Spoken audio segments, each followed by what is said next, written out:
Yeah, definitely. What about, how is college different from high school? What was that transition like, and in what ways is it different? So like I said, my graduating class was like 200, maybe 250.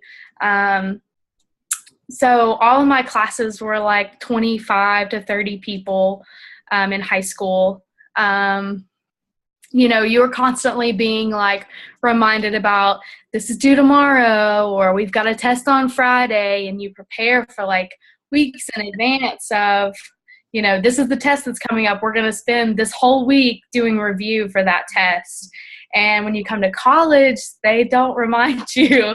They give you the syllabus and they say, you better write down this date because I'm not going to say it again. Yeah. Or, and I, one of the things that I do miss from high school is that one-on-one with the professor, which I guess you do get if you try in college, but you really have to go to the office hours and stuff like that. But in high school, you saw your teacher every day. You saw them in the hallway 3 or 4 times a day. They might be your coach too. So, you connect with your high school teachers in a different way than you do in college. But I think it's possible, and that's one of the things I've kind of gotten to realize as now I'm a senior, that it is possible to make those connections with college professors, but it just takes a little bit more work. Yeah, so some initiative on your part to kind of initiate that relationship.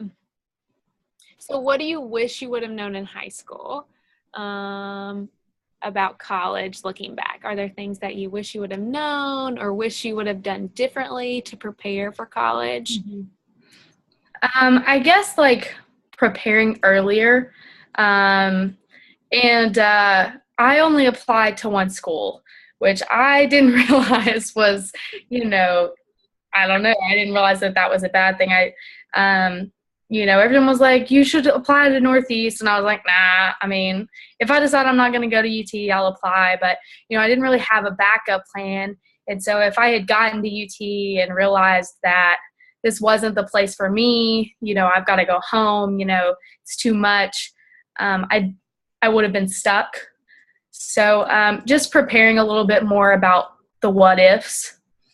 And I guess too, knowing more about my learning and study habits. Always being in a small environment, I wasn't sure how I would do in a lecture style, with over 100 kids in a biology class. So maybe just knowing a little more about myself in that aspect. Mm-hmm. Yeah. Okay. And then the last one is, what about like supports or resources that you used? Do you remember when you were preparing for college, like how you figured that stuff out, especially coming from a family where your parents didn't go to college, and so you were able to maybe get that from home? Mm-hmm. So like I said, a lot of the kids in my high school stayed local or didn't go to college at all. So there was a big push from administration to kind of up those numbers. So we had representatives from Northeast and from ETSU come and talk to us, just reminding us, hey, you need to take the ACT, you need to, this is when you need to apply, check out our website, that kind of stuff. But on my own, I did a lot of research, like on the computer at school, or when I got home. We had a computer at home, so I would Google like information about UT and looking at majors, because I didn't know what that was, and I didn't know what I wanted to do. So I would just read as much as I could about the different kinds and kind of think about, does that appeal to me? Would I want to do that for the rest of my life? And also, I guess, like with our administrators, like I said, talking to us, we were exposed for the first time, I guess, it felt like in our senior year, to our guidance counseling department. Yeah. It was like they were not very helpful up until that point, but my senior year, they were, they had this big like filing cabinet full of scholarships, and they would be willing to meet with you to talk about options and stuff. But I would say that it was difficult not having them before senior year. They were really only involved in that immediate process, but they were very helpful in applying. Yeah, so you didn't really know maybe about your school counselors until your senior year. Yeah. Do you think that they would have been available had you known about it earlier? I think so.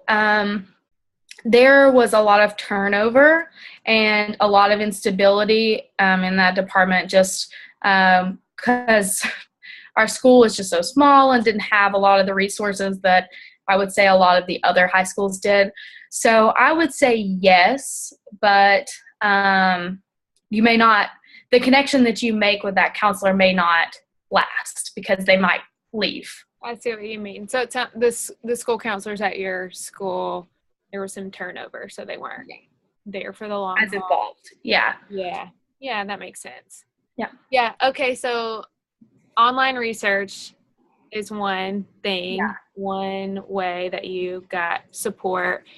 The people, representatives from the college, your school counselors, and then advice you have is to start earlier. So start the process planning earlier, and then utilize maybe those resources. Learn more about yourself, how you study, prepare in high school.